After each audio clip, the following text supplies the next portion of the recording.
Hello, and welcome to today's event. For the next hour or so, we'll be discussing transformative approaches to reducing teenage pregnancy. We'll be drawing on lessons learned during an action research project in Sierra Leone, which sought to address social and gender norms drivers of teenage pregnancy. We'll also then consider how this particular approach used might be applied elsewhere. For these insights from Sierra Leone, I particularly want to thank IRISHAID, who's generously funded this program for years now.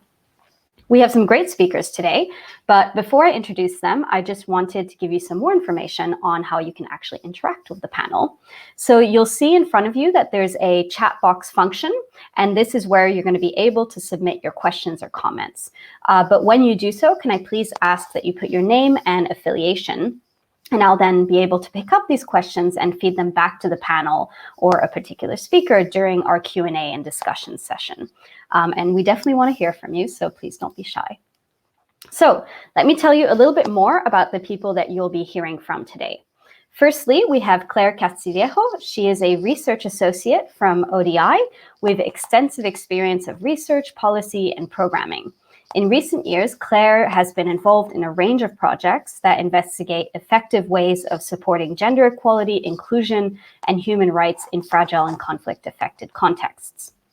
Her work has particularly focused on politically informed and adaptive approaches to programming. Then we have Regina Bashtaki, who is the founder and managing director at the Institute for Development, IFD. IFD has been partnering with ODI to work on adaptive management since 2018. And Regina brings a wealth of experience in adolescent programming. For example, she actually led the development of Sierra Leone's national strategy for the reduction of adolescent pregnancy and child marriage. We then have Tanya Fraser, who is a sexual and reproductive health rights researcher and gender specialist. Tanya has worked for over 15 years leading programs on HIV/AIDS, gender-based violence, and SRHR in the UK, Ghana, and Sierra Leone. She's currently the gender mainstreaming consultant at the National COVID-19 Emergency Response in Sierra Leone. Then, last but not least, we have Fabio Verani. Fabio is a senior technical advisor with the gender justice team at CARE USA. He's worked for over 20 years in designing and implementing programming to promote gender equality. So that means supporting programs to better integrate gender and building capacities to implement gender and rights-based programming, especially in the health sector. So that's our great panel. And before I hand over to Claire, I want to spend just a few moments explaining what we mean by transformative in the title of this event, and also telling you a little bit more about the Sierra Leone action research that we'll be talking about.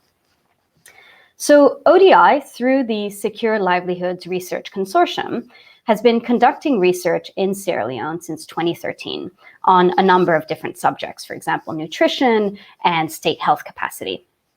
However, in the aftermath of the Ebola epidemic, we turned our attention to teenage pregnancy because it had become a particular concern for development partners there because there was a perception of an increase in the rate. For context, Sierra Leone has one of the highest rates of teenage pregnancy in the world. About 28% of girls aged between 15 and 19 have already had a child. And our research really focused on the drivers of this issue, as well as how development partners were seeking to support change. What we found is that most programs tended to focus on lack of information and access to contraceptives, with perhaps less attention paid to the wider context, especially social and gender norms. The emphasis was being put on girls to change their behavior instead of looking at the broader power dynamics and setting. So, with IRISHAID in 2018, we developed the idea of a program that would go beyond traditional research and try to turn this evidence into practice. The plan was to work directly with NGOs that were already implementing programs that sought to reduce teenage pregnancy and see if we could support them in addressing these drivers that we knew were important to teenage pregnancy, but were generally underrepresented in current programming. So we set up an action research team in Sierra Leone that spent 2 years accompanying the partners who were IRC, Save the Children, and Concern, and documenting their learning as they went along. So the reason for the label transformative with today's event is twofold. Firstly, the focus on social and gender norms is potentially transformative. These projects tried to focus on a new area of programming in the belief that this would lead to deeper and more sustained impact reduction, really, on the rate of teenage pregnancy in the communities where they worked. Secondly, the approach we used was also potentially transformative, because instead of just producing research and disseminating it amongst implementing partners, we chose an action research model where there was direct collaboration between the researchers and the partners. So this meant regular field visits, reflection sessions, real-time documentation of learning, and so on. It was a really challenging approach, and the results were mixed and sometimes even surprising, but I'll let my colleagues tell you more about it. So without further ado, I'm going to hand over to Claire. Thank you. Thanks very much, Stephanie. So as Stephanie's described, this action research accompanied 3 partners as they implemented programs to address the gender norms that drive teenage pregnancy in the communities where they were already working in Sierra Leone. And what I'm going to do now is present a summary of what we learned from these programs. I'm going to talk a bit about what we learned about the nature of the gender norms that they discovered, and also what we learned about entry points and strategies for transformative change in this area. So Stephanie's given you a little bit of background, but to give you a little bit more background on the programs. So all 3 of the partners began with a theory of change that was based on an assumption that discriminatory gender norms play a really critical role in driving teenage pregnancy, and that these gender norms underlie some of the more obvious drivers of the problem, like the prevalence of transactional sex, for example. And when we're talking about gender norms, obviously what we're talking about here is a powerful set of shared beliefs about gender differences and roles, which are kind of enforced with positive and negative sanctions. So all the partners decided to focus on bottom-up norm change, which is that they wanted to work with individuals and groups to help them recognize that some norms were problematic and act to change those norms. And all the programs sought to support transformation in gender norms from quite different entry points and working with different constellations of stakeholders in the community. So IRC focused very much on the family setting, SAVE focused on young people and kind of peer norms among young people, and Concern focused on wider sets of actors in the community who have the potential to influence teenage pregnancy outcomes. As Stephanie mentioned, all the partners adopted an adaptive approach, and what this meant in practice is that they had inbuilt mechanisms in their programming for capturing ongoing learning about the problem of teenage pregnancy in the communities they were working in, and also about the progress of their program implementation. And there were kind of built-in opportunities for reflection on the validity of their theory of change, their assumptions, and also on how their strategies were progressing. Now, obviously, the programs weren't running really for long enough to see any kind of meaningful impact in terms of the transformation of gender norms, because we know that's a very long-term endeavor. But what they did provide was learning about the nature of gender norms that drive teenage pregnancy and about some promising entry points and strategies to support transformation. So as I said, that's what I'm going to focus on. So firstly, what did we learn about how gender norms drive teenage pregnancy in these communities? Well, the programs developed a really rich, detailed evidence about this, which I'm afraid I'm only going to be able to summarize briefly here, but hopefully we can come back to. So all the programs found that there's a range of beliefs about and expectations of girls that drive the problem of teenage pregnancy. So, for example, the idea that girls should be submissive, girls should meet their own material needs after a certain age, that girls are innately disobedient and kind of willful, and a lot of beliefs about when girls are ready for sex and what makes somebody mature, what makes somebody an adult, and so on. Now, decision-making power emerged across all the programs as really important for girls to avoid pregnancy. And there was a range of norms and practices that the programs found that curtail girls' ability to make decisions, particularly about sex and contraception. So, for example, that might be that contraception tended to be decided about and paid for by male partners, or that girls who sought contraception were stigmatized. Now, all the programs started from a recognition that addressing teenage pregnancy involves working with a range of actors beyond girls, as Stephanie's already said. And they all involved an exploration of which other actors are important in this regard. And each of the programs identified a variety of ways in which parents, intimate partners, peers, grandparents, community leaders, and so on shape the context in which girls are becoming pregnant. A number of beliefs and attitudes also came through very clearly about sexual relationships, which were contributing to the problem of teenage pregnancy. So the number one among these was just the extent to which girls were expected by their families to engage in transactional sex, although they were also stigmatized for doing so, and this wasn't really talked about. There was also a set of beliefs about what constitutes sexual violence and the fact that only very overt sexual violence is seen as abuse, whereas sexual exploitation and coercion of girls by adult men is considered relatively acceptable and a normal behavior in some of these communities. So the programs generated a number of interesting lessons regarding potential opportunities and strategies to support transformation in gender norms. Excuse me. The first lesson was around the opportunities to build on norms that are already in flux. And there's evidence that gender norms in Sierra Leone are changing. They've been changing since the conflict. And partners found in the communities where they were working that there were more progressive attitudes and behaviours about gender that were really sitting alongside the more traditional norms. And partners recognised that these more progressive attitudes were something that they could build on.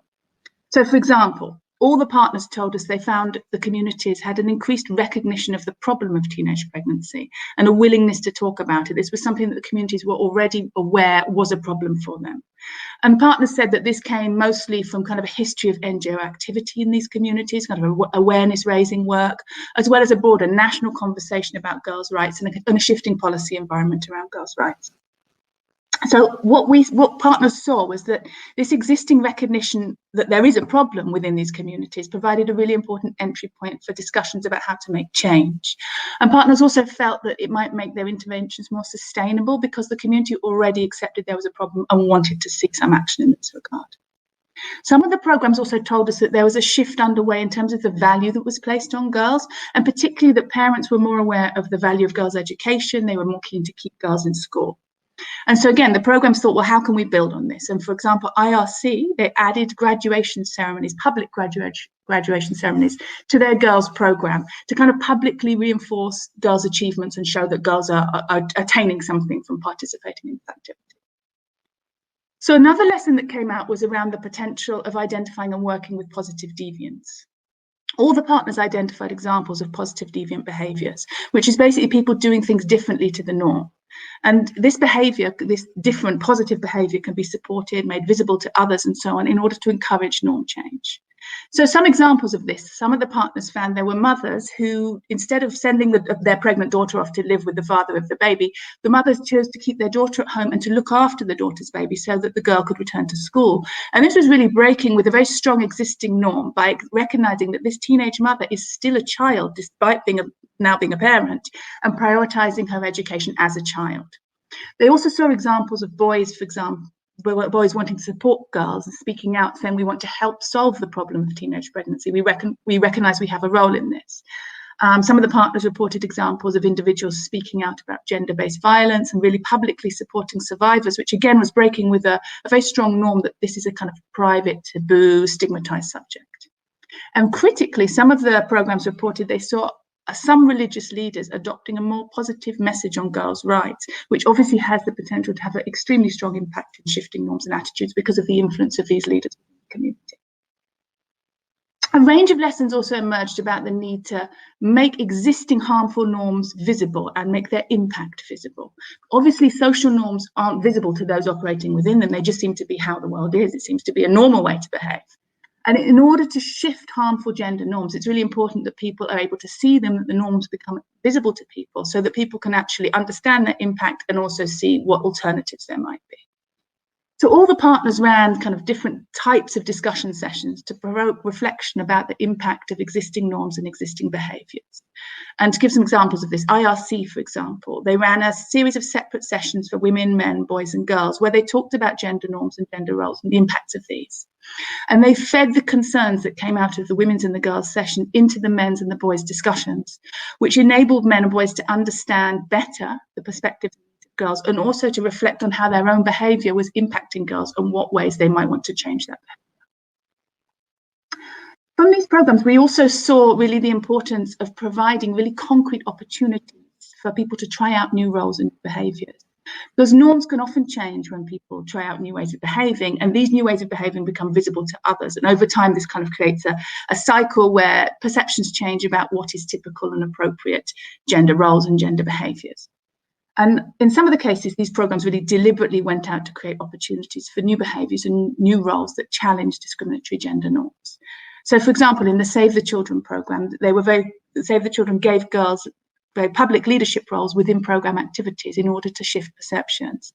And that we had the Save programme staff had feedback from families who were saying, well, they were amazed to see their daughter taking on this public role that they had never thought that their daughter or a girl might take. And IRC, they worked very closely with boys to try and encourage boys to model different behaviour and be more supportive to girls. For example, encouraging boys to challenge sexual harassment by their peers or be more supportive to their sisters and so on.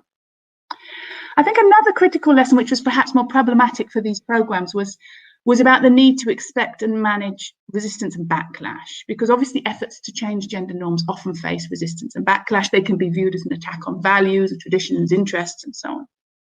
These particular programs met some limited resistance from communities. In some cases, it was because the program wasn't really seen as bringing material benefits to power holders in the community, or because it was focused on girls who just weren't seen as important, and community leaders were like, well, why do we need this program? You know, this doesn't bring anything for me. In a few more discrete cases, some people felt that the discussion of teenage pregnancy sex was immoral, but this was relatively limited. And generally, this resistance was quite easy to overcome, and the partners had relatively good access to the communities. Perhaps more problematic was that we found discriminatory gender norms were shared by program staff. I mean, this is inevitable because these program staff were operating in the same social context in which they were working. And the most common example of that was the idea that a lot of program staff mentioned, as did community stakeholders, that girls are disobedient, they run after men for material goods, and so on. And while this is inevitable and to be expected, one weakness was that these programs didn't really have a strategy to address these staff attitudes. And obviously addressing those kind of attitudes would need to be an integral part of an intervention and kind of ongoing work. I mean, all these staff, you know, had been exposed to gender trainings. And so that kind of illustrates to us the fact that, you know, that this is a long-term endeavour to try and shift gender norms, and it needs to be, and addressing everybody's attitudes, including those of program staff, is something that needs to be embedded in the program. I mean, I think what I've given here is probably a very brief, very succinct summary of what we learned. And as I say, there was a lot of rich detail that I'd really like the chance to get into. I mean, overall, I think the lessons that we drew out from these programs really reflect some of the wider evidence and what we know about what works and entry points in transforming gender norms, but it adds nuance and detail about these specific communities, in this specific context in Sierra Leone. But I think that's something we can discuss further, and I hope we can reflect on how this fits in the wider evidence. I'm going to stop there now and hand back to you, Stephanie, but I'm very happy to take questions because I realise that was a very kind of succinct run through a lot of detail. Thank you, Claire. That was great. You did a very good job of summarising lots of information in a tight 10 minutes. So I'm going to be asking two of our colleagues from the Sierra Leone project, again, to speak a bit more about their experience of the sort of how and then tying it to larger initiatives. So firstly, Tanya, I have a couple of questions for you. So I'll pose the first one. It's just, how does this action research project that Claire's just described fit in with larger Sierra Leone government or civil society efforts to reduce teenage pregnancy? If you could set the scene for us a little bit in that sense. Okay, thank you, Stephanie. I think it fits in various ways. There have been lots of projects in the past that focuses on reducing teenage pregnancy, especially since the Ebola outbreak, when the country saw a huge increase. But since the outbreak, there has been various policy documents developed by the government. So we have the National Strategy for the Reduction of Adolescent Pregnancy and Child Marriage. The Ministry of Gender has developed the Male Engagement Strategy in how we interact with men and boys and use them as allies. And then most recently, the Ministry of Basic and Secondary School Education has just developed the Radical Inclusion Strategy, which focuses on total inclusion for all children, whether they're pregnant, whether they have disabilities, and so forth. So we also have the National Development Plan, which was done in 2019, and there are a couple of clusters there that relate to. One of them is Cluster 1, which is Human Capital Development, and that looks at improving healthy lives and healthy living. And then you have Cluster 5, which is empowering women and children, and that looks at gender equality, discrimination, and challenges that girls face, including GBV, gender-based violence, and teenage pregnancy. And we're slowly seeing a lot of donors, such as Irish Aid, obviously, are funding activities that work towards prevention of teenage pregnancy and gender-based violence. But I think this project that we worked on was slightly different, as it focused on gender and social norms. And previously, we focused on service provision, how do we support girls, who have been pregnant and what are their needs. But we've never really taken a good look to see what are the root causes, what are the influence, how does gender and social norms influence that.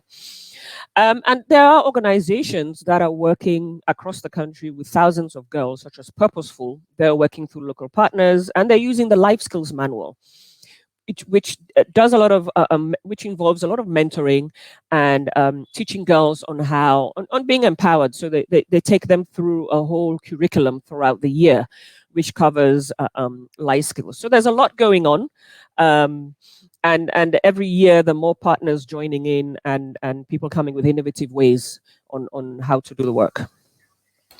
Cheers, thanks. And you mentioned social and gender norms as one of the root causes of teenage pregnancy, and that's certainly what our research found. But I wonder whether you can say a little bit more about whether the focus by the partners on social and gender norms was the right choice, and are there other transformational areas or potentially other root causes that are really important for teenage pregnancy in Sierra Leone that might have made up a different focus, for example? I think social and gender norms is a huge area, and I think it's an area which probably had been ignored, neglected, for want of a better word, and we have 16 or 15 ethnic groups in the country, and each one has their own norms. So I think it's a huge area which had been completely ignored. And I think it was the right focus, but I think we do need to continue looking at it and learning about the social and gender norms in Sierra Leone. I knew of some before I started the project, and I'm learning about others. And I think we need to look at the country as a whole. We have border countries, so the social and gender norms which probably exist in those border districts, which relate to Guinea and Liberia, might be different. So I think we do need to continue learning about social and gender norms, but we also need to understand how they impact the lives of girls in Sierra Leone. Teenage pregnancy doesn't stand on its own. It's linked to other aspects of their lives. So we really need to understand how they impact the lives of girls in Sierra Leone. But we also need to take a look and see what are our expectations of these girls.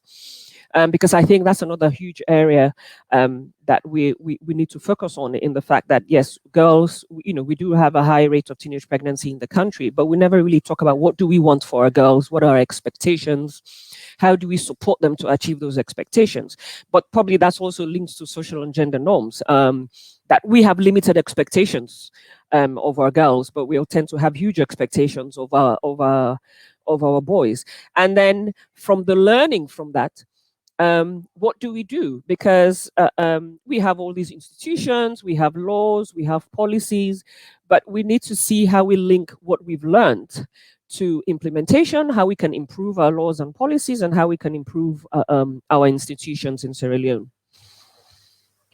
Cheers. Thank you so much, Tanya. That's a really great overview of sort of how the thematic focus of the project fits into the larger context. And as well, I really love your last point, that it's not just about making sure girls don't get pregnant if they don't want to, but what are our bigger ambitions and expectations. And I think that's an interesting segue to the questions that I wanted to ask Regina, which is just that idea of going a bit further into the how of this transformative aspect, because Claire spoke about this. There's an important part of the project was about reflection. So reflecting on whether our assumptions are true, but then reflecting on what we want the larger outcomes to look like, and so on. So Regina, I have a couple questions for you that are really trying to go into more detail about the how of doing this action research and what it really meant to accompany partners in trying to foster this change. So the first question is a broad one, but what value and challenges do you think this idea of action research really provided? Oh, you're on mute, Regina. Let me start with value, Stephanie. It brought a really deeper understanding. It was very different from the snapshots we get when we do traditional research, where we're coming at discrete points. Here, we were witnessing events as they unfolded. We structured our witnessing through, for example, planned field visits, reflect and refocus sessions.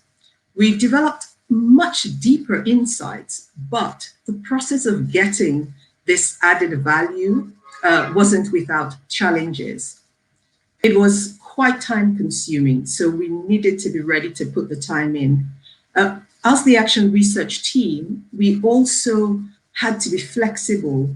We needed to try and overlay what we wanted to do with the partners' plans. And sometimes that was difficult because we were working with more than one partner. But we also had to learn how to tread this very fine line between monitoring and observing. So in the beginning, partners were asking us the questions like, why are you here? Why are you talking to our beneficiaries? It took a while for us to make our role clear and to build trust. We also had our own insecurities. We asked ourselves, could we really add value? Were we expert enough? It turns out that what we needed to be was, we're not experts in the subject of teenage pregnancy or norm change, or even in research methods, but what we needed to be were expert learners. We needed the skills of how to ask questions that generate reflection and learning. Thank you. And do you think action research has the potential to be more transformational?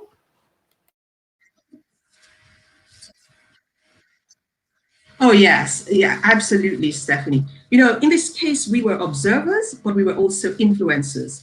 We were influencing through our questions. It was a huge responsibility. I found familiarity with the literature was really helpful. So before every interaction with the partner, or even if our field team, the other action researchers were going out into the field, I would steep myself into the literature of the very specific issue that we were looking at. So I found this helpful to help me formulate questions that could help, the partners to articulate their own theories and their pathways of change. So for example, the IRLC project that Claire mentioned. In that project, boys were coming, disrupting girls' clubs when they were happening, asking for their own clubs. But the boys were never part of the initial research. And, the partner decided to adapt the project and set up boys' clubs. So indeed, as we reflected on this, we were looking at this and thinking, well, isn't this the partner just, giving in meekly to boys who are more empowered and demanding space, and shifting resources from girls who are more marginalized? By asking the right questions, I was able to get the implementing agency to justify and to really clearly describe the pathway of change that they saw, because they were able to say to us, no, these boys are actually, they're in relationships with these girls. These girls really respect these boys. They admire them, and what the boys think are important to the girls. So in fact, the boys' clubs that they were setting up were not there just for the boys. They were actually there to sensitize the boys so they were more supportive to girls. Thanks. It sounds like there's a big aspect of this of needing to kind of be, a critical friend, essentially. And how did you balance your role and the team's role as outside researchers and then this critical friend, but then also needing to provide continuous support to the partners? That's a lot of hats to wear. How did you balance that?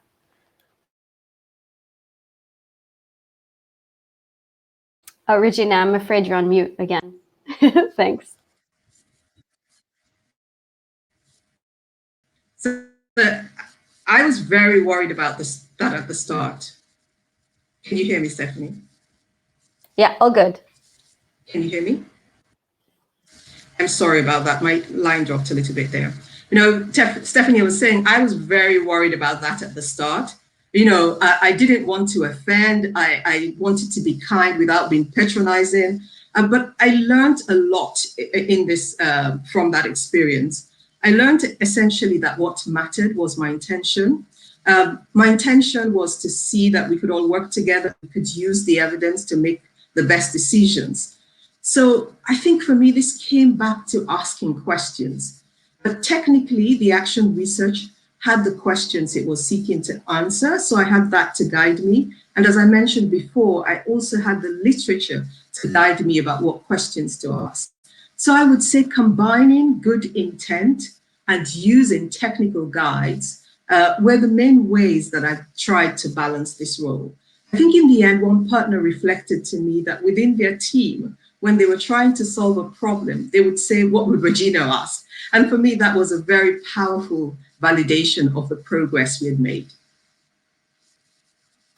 Thank you so much, Regina. That gives us a lot more insight into how we actually did this. And we're going to switch tack slightly now to discuss really the broader learning in terms of, for example, what Tanya and Claire spoke about around social and gender norms, but also this approach that we've taken that Regina's just spoken about, how all this knowledge around shifting social and gender norms fits into perhaps other contexts outside of Sierra Leone. So I'm going to ask Fabio now to come in and bring in the perspective of a practitioner working on norm change across a variety of contexts. And perhaps, Fabio, you can give us a bit more information about potential entry points and challenges. So over to you. Thank you. Thank you very much. I'll try to go over just some quick points I've been thinking through that are key to gender transformative programming. One issue I think that is always important is to make sure that our gender norms program, our gender programming, is working on multiple levels. That we recognize that change only happens when we're working at different parts of society, different levels of society at the same time, and that includes working at the agency, individual attitudes and skills, the relationship level. How do couples, potential couples, dating couples, married couples, families, how do they understand these issues and work through them at a personal level, which is where all of this happens, and the structural level. How are all these gender inequities that we're talking about reflected in the laws and policies around this? And this is all important because in regards to gender, these a lot of times what we're talking about in terms of attitudes and beliefs doesn't diverge tons from the gender norms that are around them. So we also have to think about these structures and how are they reflecting this, and how do we change these, and how do we go through a process that does that. And gender transformative approaches, right, those that are purposefully looking to challenge and change inequality versus just integrating gender, are a key way to do this by working at these multiple levels. There was some mention in the paper about transactional sex and transactionality of relationships within, especially within adolescent girls, as a kind of a key issue. And I think an important point to that for programming at that level is also thinking about how do we reflect on positive sexuality, on what is a positive, healthy sexual relationship, right? And using that as a counterpoint to transactionality, as well as a counterpoint to power inequality and how that works itself out in relationships. So, and I think this positive focus is one thing that generally people can agree with. Generally, that there's, especially positive focus on sexual relationships, is not something that's discussed or as often. And it also points out very clearly how negative gender norms can work in opposition to what people want, what we want, right? There's a mention about masculinity, and I think the masculine norms around power and control is always something key to keep in mind, right? And that there is privilege. Privilege is a relative thing, right? There is privilege between the boys and girls. There's privilege definite privilege and power for the younger men compared to girls, and there's privilege and power in comparison to class and education. So keeping that in mind when we're working with men and boys, and thinking that how do these processes allow them to reflect and make changes, and keep in mind that there's a significant part of masculine norms that also include risk taking and kind of norms around fatherhood, which are all kind of tied to this issue, right? In some contexts, right, young men don't even think of fatherhood as part of their identity of who they are, and that also makes it much easier for them to not use condoms or to not use family planning.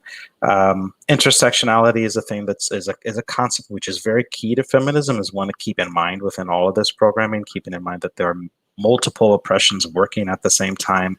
There is class and poverty, which is a very key oppression. There is sexual orientation and gender identity. There's race and ethnicity. There's age. There are many oppressions happening together, and it's important to keep those and integrate those as you're doing your programming.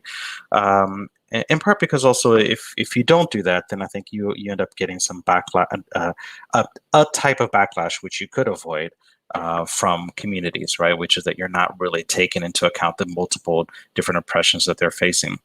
The paper mentions staff expertise, and I think this is such a huge issue that we tend to gloss over, but that we need to keep in mind, if we are saying that these gender inequitable norms are so widespread and they're so harmful, that means that they're widespread. That means that our staff hold on to them to different extents. And I also think very importantly means that our staff in the global north hold on to them to different extents. So we need to make sure that when we're looking through this program, we don't assume that our staff, just because they work in our organization, are immune to these norms. We need to ensure that we're providing space for staff to training space for staff to practice and get prepared, but especially for frontline staff, that we give them the full capacity and support to be able to do this programming, right? That includes when you're training frontline staff, especially curriculum-based interventions, we allow them to see the intervention being modeled. We allow them to reflect on the exact same issues they're going to be working with. We allow them to practice and teach back, and we allow them to practice post-training if possible. This is important because poorly trained facilitators can do often a lot of harm, right? They can reinforce inequity because they're in situations where they're, and by facilitators, I mean facilitators of kind of, workshop processes. And they can inadvertently or sometimes advertently reinforce harmful norms and beliefs. They will get challenged and they will get challenged within that space, and they need to know how to respond. And if they can't respond honestly and personally, then they're not going to be believable, and they will end up really supporting the opposite argument. That doesn't mean they need to be perfect. It just means that they need to reflect that they are going through the same difficult changes and be able to appreciate the challenges and difficulties that the participants in their work are going through, right? And that can only happen if they themselves are going to have personally reflected and are themselves making kind of these steps, this very complex and long process of steps that they're going to be taking in their lives, right? And which we're asking. And it's very unfair, I think, also keep in mind, especially in this circumstance, for us or staff to ask participants to make changes we ourselves are not willing to make, right? And then finally, I'm just going to say that shifting gender norms in society really requires going beyond some of the groups that, especially norms, right? It requires going beyond some of the groups that we traditionally focus on.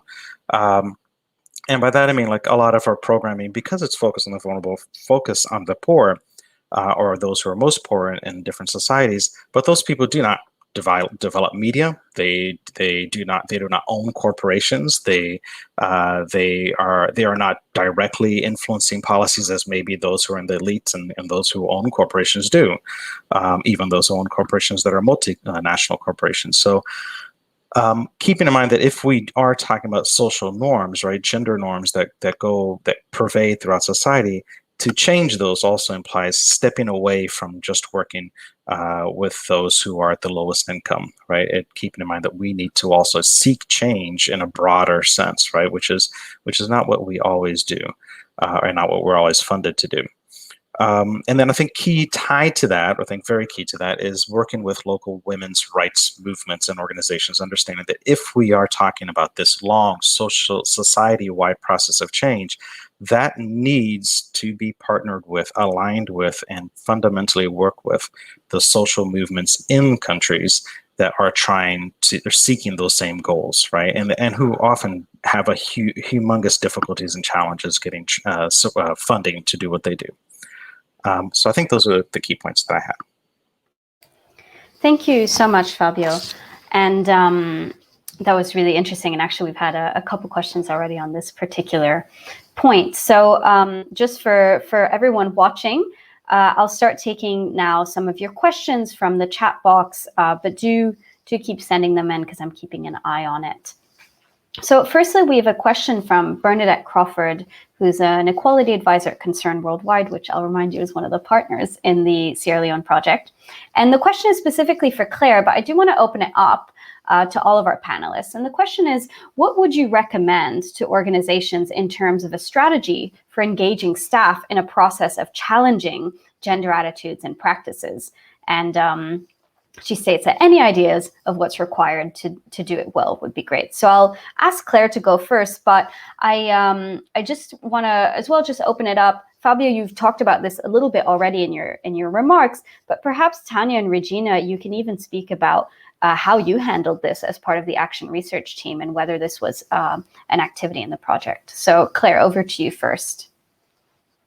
Thanks. And yeah, I mean, I think I may be at risk of repeating some of the points that Fabio's already made, but in terms of how this can be addressed, I mean, I think one of the things that I said is, what we saw is that there had been some training, but it was relatively discreet, but clearly this needs to be an ongoing process with staff. It needs to be something that's embedded in the program, right? Right from the outset, or indeed before the program begins, where staff are given the opportunity to kind of talk about the norms that they're going to be working on and reflect on those, not just in terms of what they mean for their work, but also reflect on those at a personal level. And I think that what we sometimes see in these types of settings is that people will receive a gender training, which is about how you go out and talk about girls' rights, or you talk about these issues outside in the communities where you're working, but there's not that focus also on reflecting on your own beliefs and attitudes and how things work in your community and in your in your personal life, in a sense, and it is inevitably quite personal. So I would say that is something that you can build in throughout the life of the program. I mean, when I think about these particular programs and about the action research that accompanied them, and reflecting back, I think a lesson maybe for us was that we had these, the way it was structured is we had like quarterly R&R sessions, we called them, where basically the program staff would come together to reflect on what was working, what wasn't working, what they were learning. And it seems to me that those sessions could have perhaps usefully also unpicked a little bit more some of these issues around how staff's own attitudes about the social and gender norms that they were working on, and have been a space for people to reflect on their own attitudes and kind of support them to, as Fabio said, to kind of practice and practice how they can engage on these issues in the community. Perhaps hand over to others if they want to say something.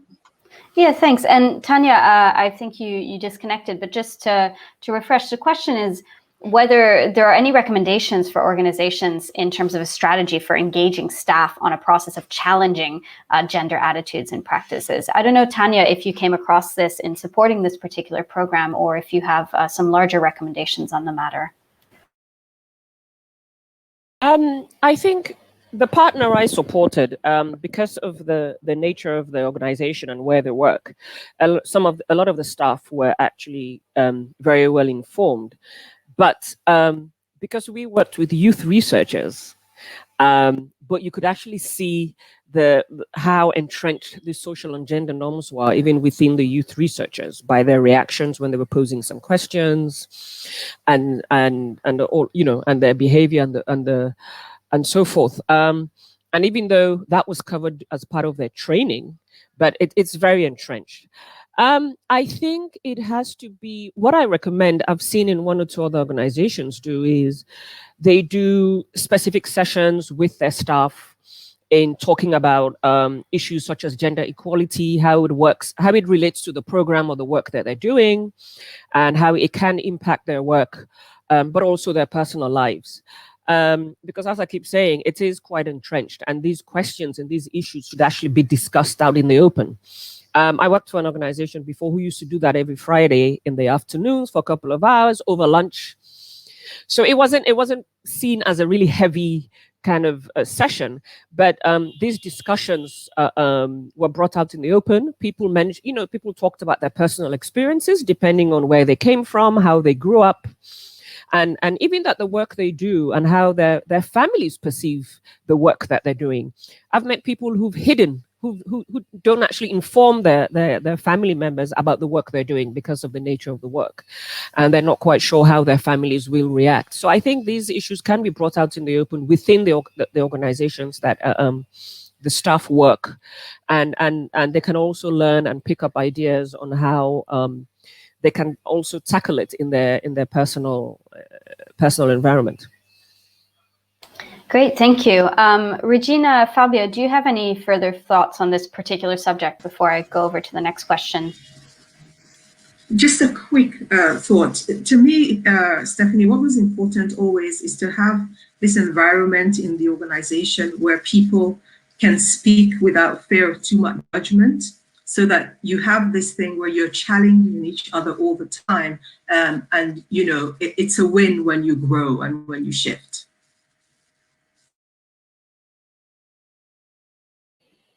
I'll just add one thing. I think CARE does do gender trainings, gender equity, diversity trainings for all its staff. So I do think training of all staff is kind of a basic piece to that. I would also always keep in mind that that's different, or that's only a first step. That's different from the training of staff who are actually engaging in the programming, the frontline staff, right? So, so that's another layer, right? But I do think that that's one piece to support that reflection. Thanks. And yeah, it's interesting hearing everyone talk about this, because obviously we have this label of transformative under this particular discussion.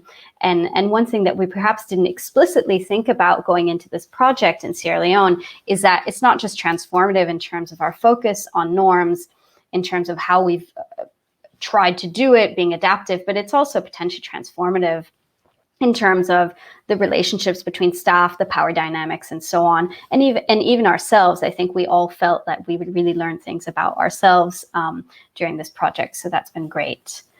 I'm going to turn over to the next question, which is from Shrishti, who is an SRHR advisor at Lillian Foundation. And the question is, how do you overcome resistance and backlash within the community? And there was another question similarly related to staff attitudes that harm programming, but I think we've tackled that. So yeah, let's go back to this idea of resistance and backlash from the community. I don't know if, Claire, you initially spoke about it yourself, so perhaps if you can provide some more detail as to when we've experienced that in Sierra Leone or in some of your other work, and then I'll hand over to Fabio to talk about his experience at CARE. Thanks. Yeah, so this is something that came out from all three of the programs, but I think we probably had more information about what happened both with IRC and concern programming, which is really that, I mean, what we didn't see was a massive resistance about, you know, don't come into the community talking about these issues, we don't want this program. That wasn't there. And as I said, you know, that the partners felt that was because there was already some understanding of the problem. There was a kind of a context in which, you know, because of previous NGO work, because of kind of the wider national conversation, people recognize that this is an issue that, you know, is important.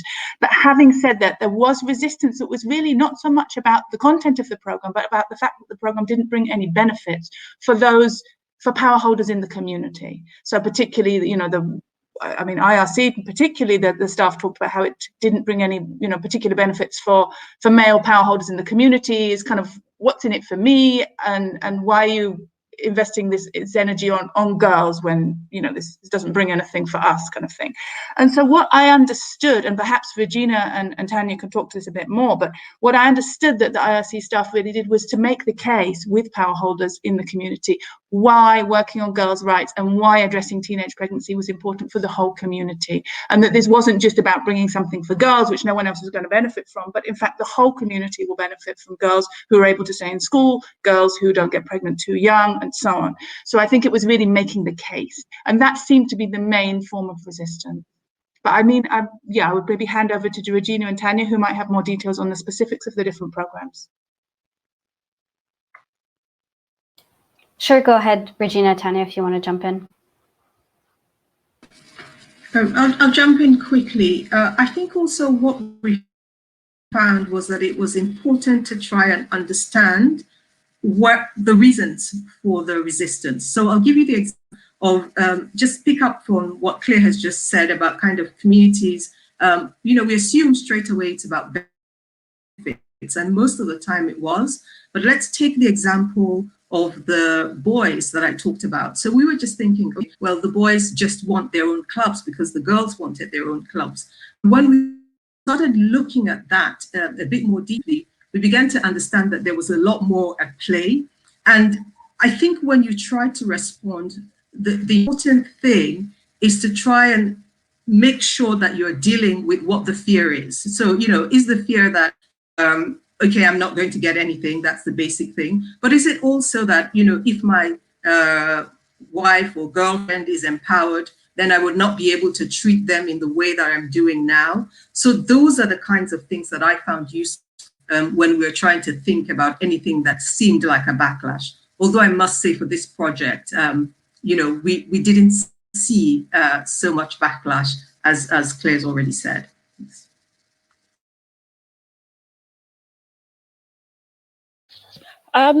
We didn't see significant backlash, but I think one of the observations made was that parents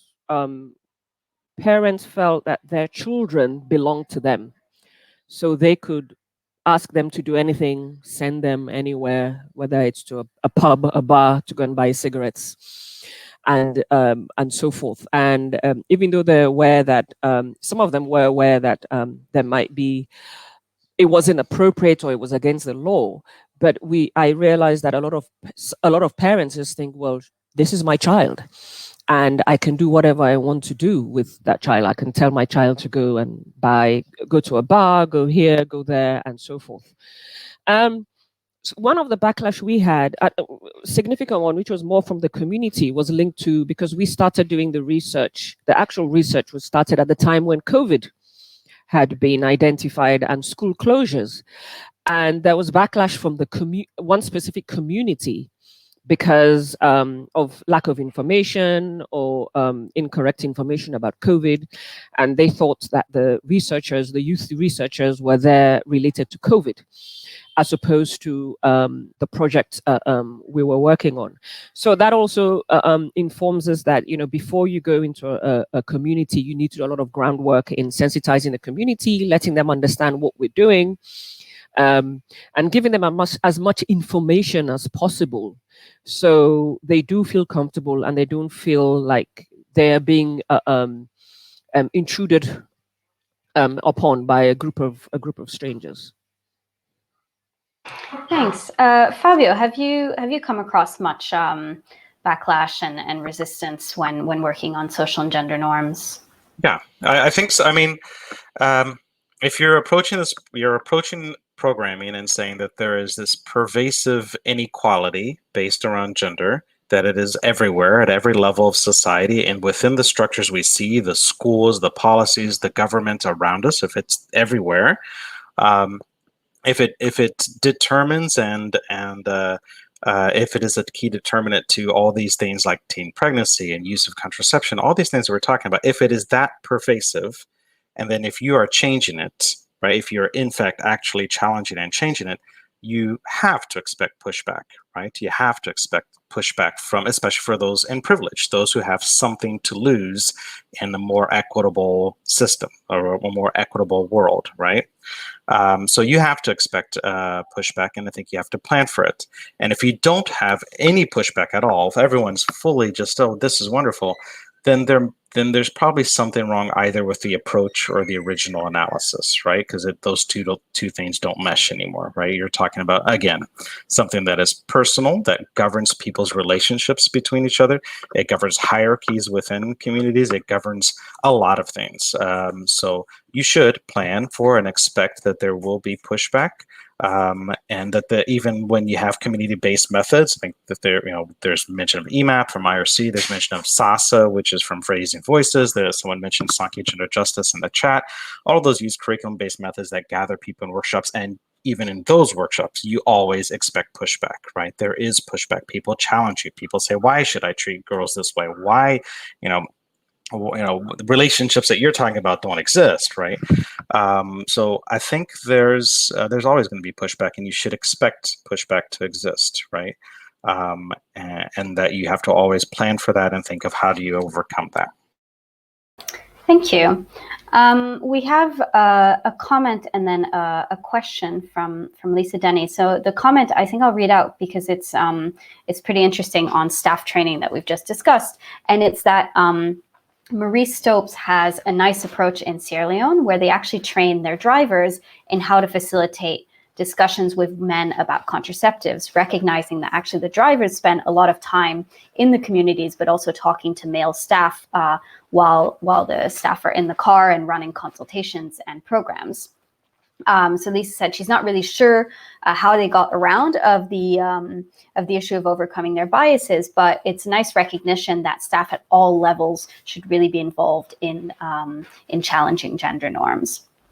In terms of the question, it's specifically for Regina and Tanya, and it's around the point of working together at all levels to address gender norms. So community level, individual attitudes, but also larger, wider structures and laws and policies. And the question is, in Sierra Leone now, do efforts to address gender norms work adequately across all these levels? And where do we see the response being the strongest, and where are there perhaps gaps? So I will perhaps hand over to Tanya first on that question, and then Regina, and if Claire and Fabio, if you have any further points you want to make, feel free. Thanks.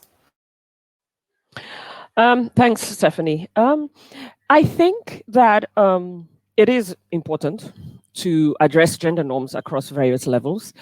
I think it's probably, the response is probably strongest at the youth level, working with young people. They're, open, they understand a lot of the issues, and they're willing to learn. I think when you get higher up the chain, whether it's people with certain amounts of power, they're more reluctant to let go, because it means, for a lot of people think it's relinquishing power, control that they have. So, for example, we have our, you have some institutions, political institutions, and other social institutions, and it's much more difficult. And there's a level of reluctance. This is what we're used to.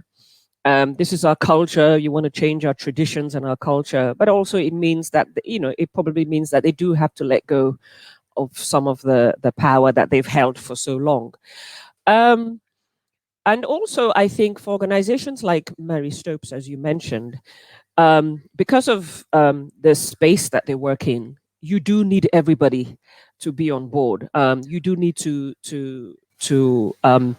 educate or raise awareness among entire levels of your staff, and they do a lot of work out in community, in the outreach, actually more than in the static sites. So I think it's very, very important that an organization such as that does need all levels to be on board. Thank you. Regina, any thoughts?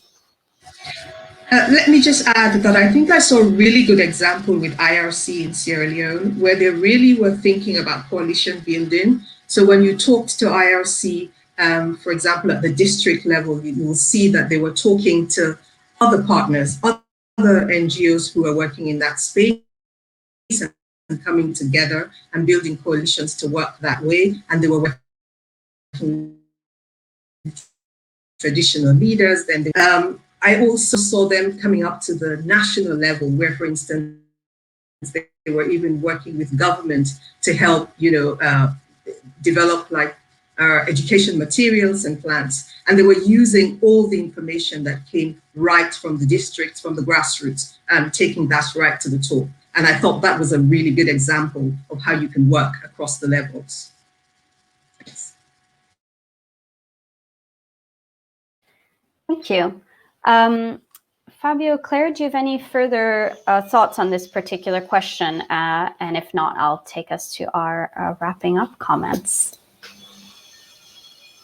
No, everyone looks okay. I have one quick one. Fabio, thank you. Just on this piece about shifting structures, laws, policies. Definitely, one thing I do think is key is working through, again, as I mentioned, local women's movements. I don't think INGOs should ever be the ones to try to influence policies they themselves don't live under, right? And I think also that if you want policies are two things, right? One is those policies actually existing on the books, but the other is them being enforced, right? And how they're implemented. And it is local movements that are the ones that are able to exert social pressure on governments to properly implement laws, and INGOs don't really have that same space to play, and they shouldn't. Again, I think they really should be playing a role that is supportive to local movements, that is supportive to local structures to make those changes. And I think that's one key piece to this issue about structures, laws, policies, and how do those change. Can I just add another quick point on this, Stephanie, which is just to kind of put this in context in terms of Sierra Leone context, because I think, I mean, what these partners, the parts of their programs that we were following were very clearly and deliberately focused on kind of bottom-up norm change. But I think that it's interesting to see the broader context in Sierra Leone, where there during the time of these programs, there was kind of change and shift happening at multiple levels around these issues. In the kind of post-Ebola context, there was more focus at national policy level on teenage pregnancy. There was a shifting policy environment and so on. So I think, I mean, our research didn't look at that, but I think it would be very interesting if we go back to do it again, to take this broader lens and understand how this bottom-up work fitted into these other shifts that were taking place in Sierra Leone at that moment. Thanks. That's really interesting. And I'm glad you can't end any research event without saying, if we had more research, we would also look at XYZ. But before we end today's event, I do want to give a chance to all of you, our panelists, for some final remarks. And I'm going to ask you to keep it quite short, so sort of a minute or two maximum.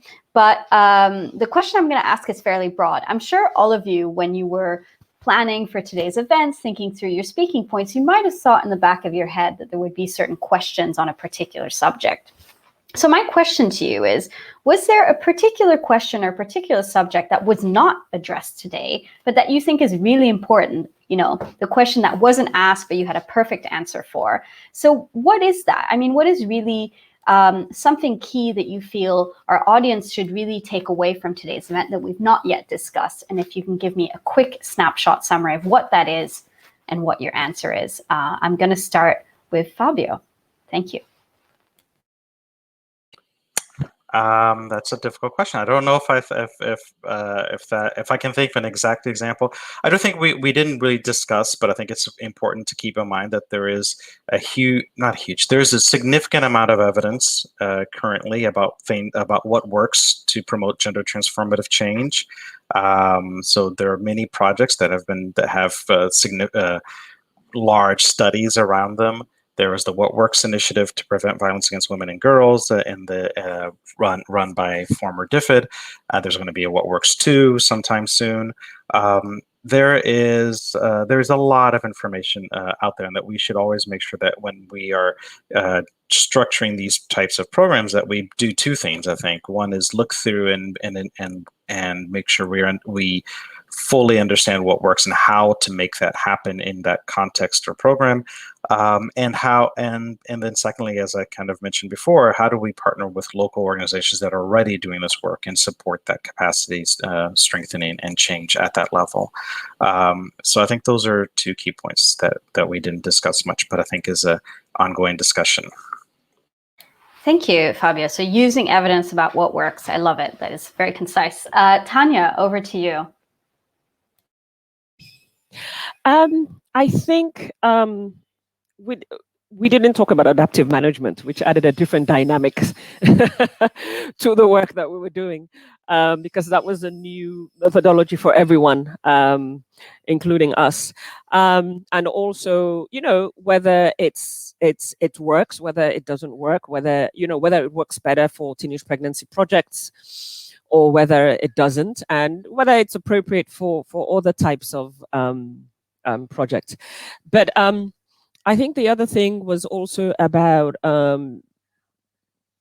which I think we didn't cover, although was also about partnership working, whether it's between us, the action researchers, the partner organizations, then you have the donor organizations, and the dynamics among that, because it was an interesting start when we started, because we represented ODI to a certain extent, but there's also the donor, there's also the partner organization, the senior management team, and then you have the implementing staff who we interacted with with most of the time.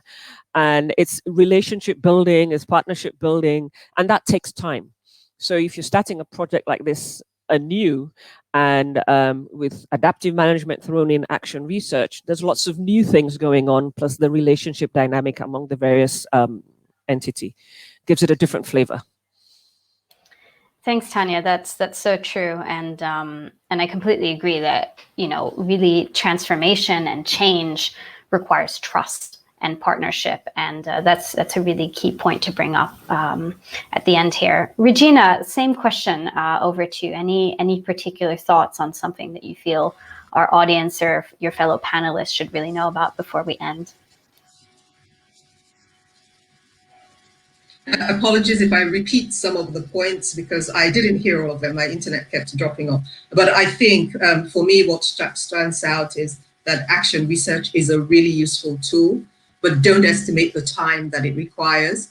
I think I heard Tanya talk about relationships. You definitely need to invest time in building those relationships. I think it's really important to know the evidence and you really to keep learning and to celebrate shifts. Thanks, Stephanie. Thanks. Claire? Yeah, a couple of things that I think we could have talked about more is one about and we have touched on this a bit, about the importance of building on what was already there, which came out very strongly from our findings. And also Fabio talked about this a bit in terms of building on and supporting women's movements and that are already in place in the context where we're working. And likewise, the idea of kind of building on changes that are already underway and recognizing those opportunities.